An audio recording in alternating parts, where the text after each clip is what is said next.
Hello, hello, hello, John Mason. How is everybody? Hope you're all well, considering. I took part in the No Kings March and Rally in Philadelphia on Saturday. For those in the Philadelphia area, it stretched from Love Park at 16th and JFK all the way down Benjamin Franklin Parkway to right in front of the Museum of Art. And it was magnificent. It was beautiful. And there are so many other rallies throughout the country. About 1,500 is an estimate. All over the country, from New York down to Los Angeles, up to Seattle, and down to Atlanta. The country was up in arms against Trump. It is a definite sign of danger for Trump, a sign of victory for us. It is a sign that you are not alone in opposing Trump. There's plenty of other people along with you. Now all we gotta do is organize that energy and organize the people who have taken part in these rallies and move on to the next level. What do we do now? Of course, registering to vote sure helps, and informing our neighbors and getting involved in the political process in general. Meanwhile, in Washington, Donald Trump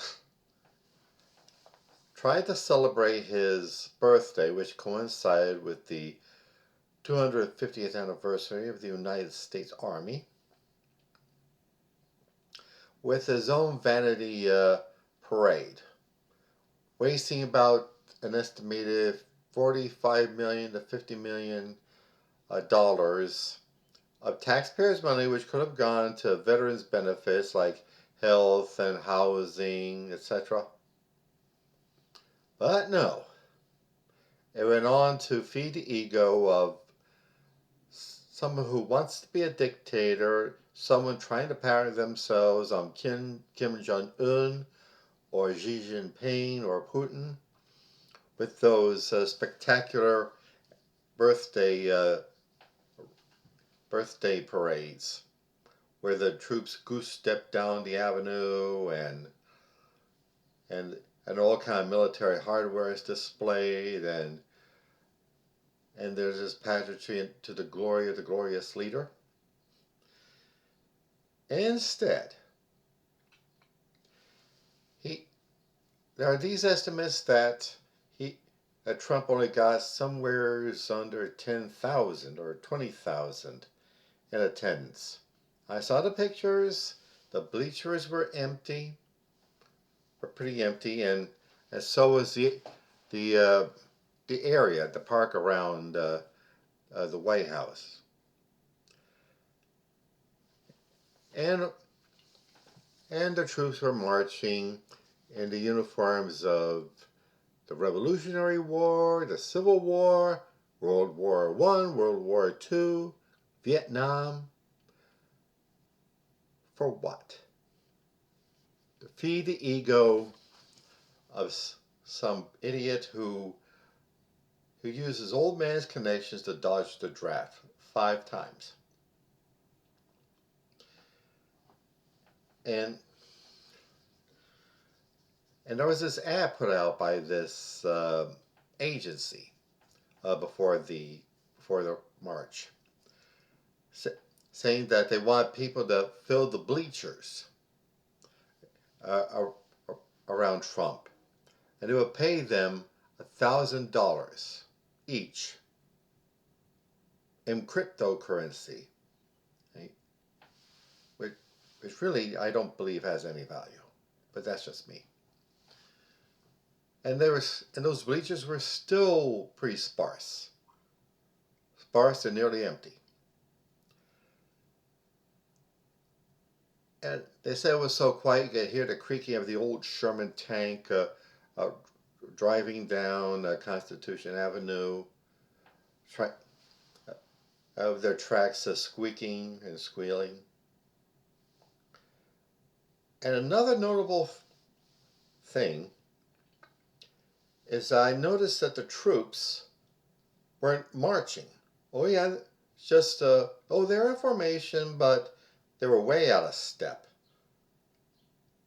Instead of marching, they looked like they were strolling through the park. I was in the Army, and that's one of the first things they instill in us: marching. And and how if you're out of step, you learn how to get your step right.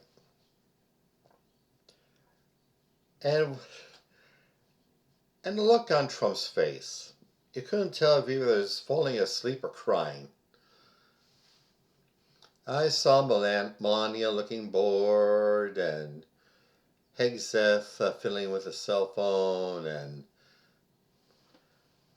and Marco Rubio moving around in his chair like a little kid in church fidgeting.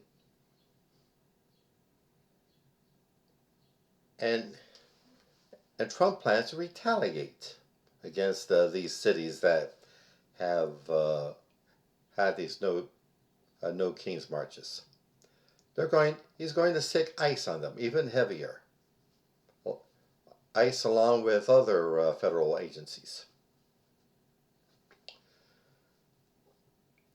And you notice that Kristi Noem, the Homeland Security, I don't know what you want to call her, is threatening to arrest uh, Governor Gavin Newsom of California and Mayor Cindy Bass of Los Angeles. And remember, these are elected officials, elected by the people. And she wants to veto the votes of the people. So I say, let's keep the momentum up. We just showed Trump what we really think of him. And he hates it. Actually, he hates us. So, do what you can in your communities, in your neighborhoods, in your towns, to fight against the Trump agenda.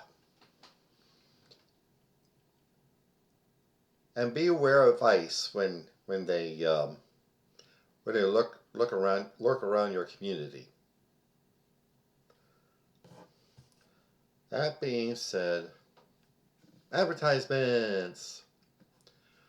All this work I do on my podcast is work. On my podcast, my video, my blog, my poetry, my fiction, my everything. It takes work. I pay money to put my material out in these various platforms, and I need to be compensated.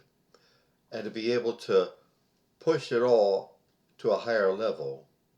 So, please get on my website, johnomason.com, and click either the PayPal button or the Buy Me a Coffee button and see what you can give. I would greatly appreciate it. Thanks. And also, my novel, Soldier of the Cross, is available on Amazon.com. It's the story of David Lucas, who, as a young man in the early 60s, is a drunk and a horror chaser and a school bully. He gets in trouble in the army. He comes out of the army a born-again fanatical Christian, trying to be a manly man for Jesus. About how he goes about it leads him into catastrophe. Please look it up. Soldier of the Cross on Amazon.com. And also, Hemperific is a lovely little CBD product store located on Snyder Avenue near 15th Street in South Philadelphia. There you'll find some of the finest cannabis-infused products. Flour and gummies and candies and drinks and teas and lip balm and hand sanitizer and dog treats. Yeah, dog treats. Look them up, please. Himperificllc.com. And also, my beloved career and business coach, Michelle Snow. Michelle is excellent in helping you develop your professional career or small business. Let you know what you're doing right, where you need work, and help you network with other up-and-coming entrepreneurs and professionals. Please do look her up. growwithsnow.com. Okay? Alrighty then. We've got our work cut out for us. But don't worry. We have a vast history going back about 250 years, even longer, of freedom fighting, of standing up for our rights. We have precedents. We have a lineage. And we'll keep the fight going so that our descendants, our grandchildren, won't be ashamed of us. Okay? Thank you. Have a great day. Have a great week ahead of you.